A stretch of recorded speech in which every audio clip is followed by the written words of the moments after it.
Hey y'all, happy Tuesday. It's day 2 of Guy Talk.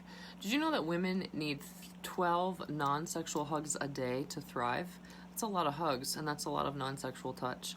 I started this series because a lot of you are feeling frustrated in your relationships, and a lot of it's because of a misunderstanding about female sexuality. So my heart in teaching this series is to teach you more about female psyche, female sexuality, and how to better engage your partner during sex. Now, yesterday I talked about tip number 1, more kissing, please. I talked about how women engage face-to-face, and if you are going to engage a woman sexually, you start from her head and work her way down. This is a principle I'm going to preach all week long. You start from a woman's head, work all the way down, and that doesn't mean just her physical head, okay? Our brain is our most powerful and largest sex organ. Our hearts are connected to our vaginas. That sounds silly, but it's true. So I want to talk tonight about making a woman feel safe if you really want to engage her. Now, this is a complicated topic. There are lots of variables that impact a woman's sense of safety, but I want you guys to know a few things. So women can engage with you sexually, but not truly engage. Okay, so if a woman has a sense of not feeling safe with you emotionally or physically, she can show up for sex, but she's not going to be as fully engaged as she could be if she felt safe with you. Okay, so one of the things I like to empower the men I work with around is you were designed to fight and to protect and to make a woman feel safe. Your bone structure is larger and typically more dense and stronger than us ladies. You have the lung capacity that on average doubles our lung capacity as far as aerobic activity and oxygen. You have more hemoglobin typically in your bloodstream. You have stronger tendons and ligaments in your bodies and typically stronger muscles, which is kind of frustrating. But big picture, why would you be designed with all that stuff? Well, because part of your job is to establish physical safety and protection for ladies in your life, okay? That also goes over to emotional protection and relationship protection, okay? So one of the things that really engages a female in a sexual relationship and allows her to show up sexually is when she feels safe with her male partner. Okay, now what does that look like? That means physical safety. So if I physically believe that you have my back and you're going to take care of me and protect me, I can physically relax in your presence, okay? That's going to allow my body and my brain to kind of settle in with you. All right, so if I know that you have my back and you're going to take care of me and anything that comes through that door, you're going to go at it on my behalf, that's going to make me feel safe as a woman, okay? Emotionally and relationally, this is something that a lot of guys don't understand, and I'm really... I want to gently challenge you guys in this capacity. So something that is unfortunate right now in our culture is there are a lot of guys looking at a lot of women on the internet and looking at women in general. Okay, so why is that a big deal? Well, female sexuality, again, is unique in that we want to feel safe and special. So if I, as a woman, think your eyes are roaming the internet or roaming the streets or roaming the restaurants, whatever, for the next available beauty, and my beauty doesn't really hold your attention in a way, I'm going to feel kind of unsafe, right? So that's something that you as guys don't necessarily understand. That's not how God's wired y'all to work. But for us as women, at our core, we want to be beautiful in a way and hold your attention in a way that no other female can hold your attention. If you look at Instagram, if you look at Facebook, if you look at how women behave in public, we are hungry for attention. We are made at some level for adoration, okay? And I believe as image bearers of God, that is part of God's image that we bear. God wants to hold our attention in a way that no other God or no other idol can hold our attention, right? So the top 2 commandments are, you shall have no other gods before me, you shall worship no other gods before me, and the second is, you will not worship any graven images, okay? So what does that look like? So he is jealous for our attention and our affection, and that is seen in feminine response as well. So if I show up naked to my sexual encounter with my man, and I think that he's not totally all about me and he's thinking about somebody else, or he's just finished looking at somebody else, that's going to feel really disheartening. And for most women, if they're being real with themselves, it's going to be very wounding. Unfortunately, it's become such a cultural norm that I have a lot of females that are like, I'm just going to buy my man a porn app and he can go elsewhere. Or, boys will be boys. Y'all, I think you guys can do better than that. I do. I think the female figure is beautiful and wonderful, but it's not made to be worshipped the way that a lot of you are worshiping it, okay? Scripture talks about how you are to delight in the breasts of your wife and hers alone, the wife of your youth, okay? So I know monogamy is not a popular thing right now, but ultimately I think it's what works best, especially if you want a woman to really settle in to being naked and unashamed with you. You need to make her feel safe relationally. You need to make her feel like she's the only woman on your radar, okay? And that she's the only one that you really want to enjoy in that capacity, okay? I think no matter how much we try as women to convince ourselves it's not a big deal, it's not a big deal, it is a big deal.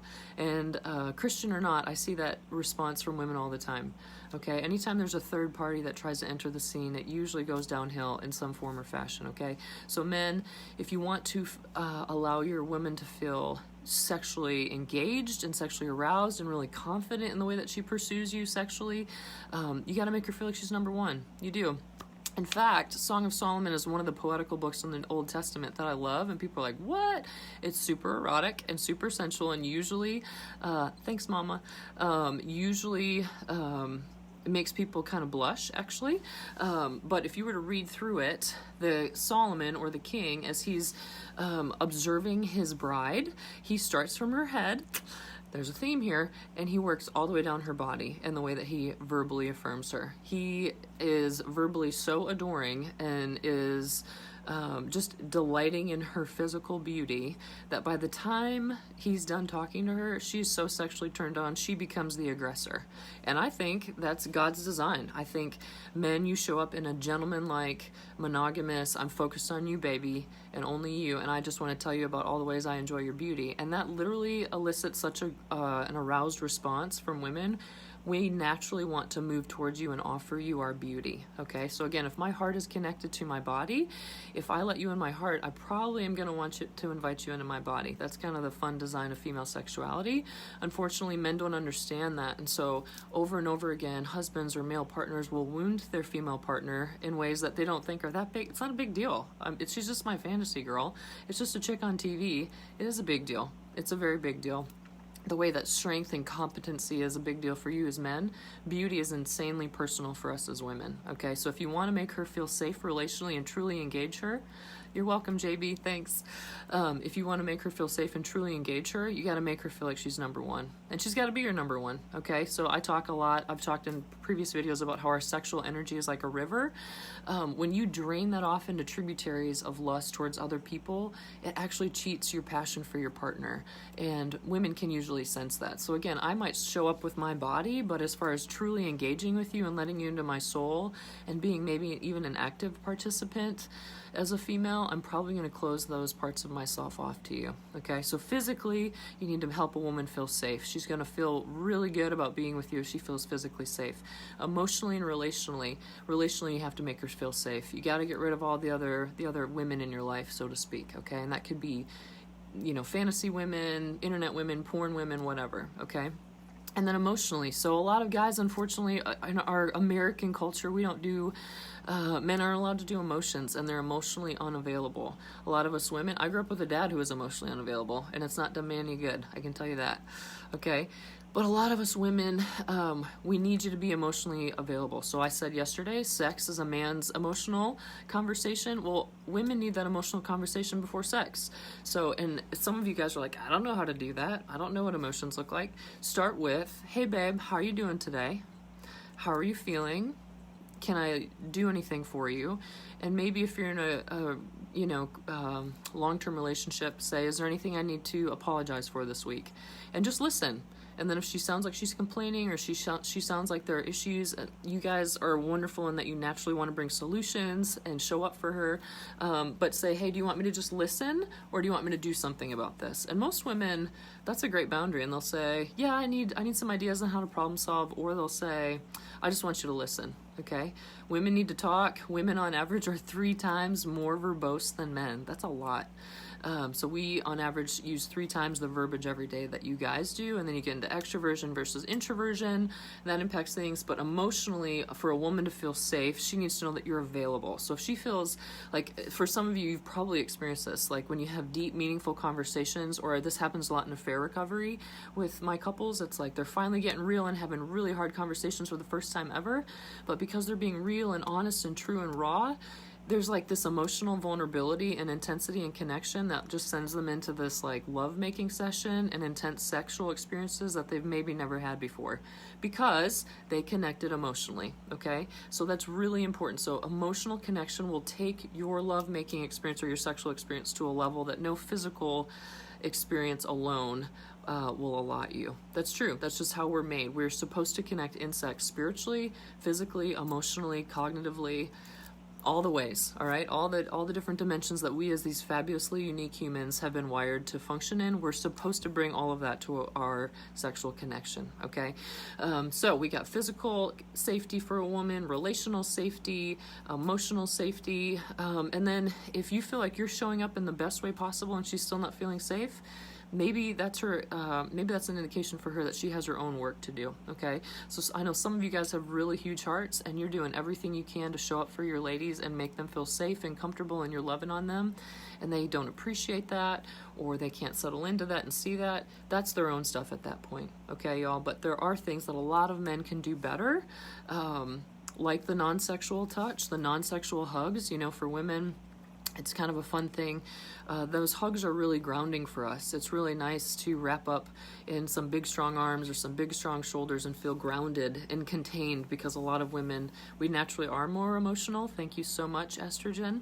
Okay, so for a man to show up and like physically calm us down with his strength and his hugs, it can be life-giving. It's wonderful. Okay, so 12 non-sexual hugs a day. Try and love on your woman with just more non-sexual hugs, which means you're not grabbing her butt, you're not grabbing her boobs or her vagina or anything like that. You're just loving on her and just being available, kind of like a weighted blanket. Okay, 12 according to the research of Virginia Satir to help a woman thrive. All right, that's a lot. So those kind of things are going to really help a woman feel safe with you, and again produce that oxytocin that I talked about yesterday, and as a result she's going to want to sexually engage with you more. Okay, so again, female sexuality is different than what anything our culture teaches. You got to start from the head, work your way down. It's not just about sexual arousal and getting off. There's a whole lot more interplay that comes into truly engaging a woman in your sexual encounter. Open to feedback and questions if you guys have anything else. Hope this has been helpful, and I look forward to chatting with you tomorrow for tip number 3 of Guide Talk.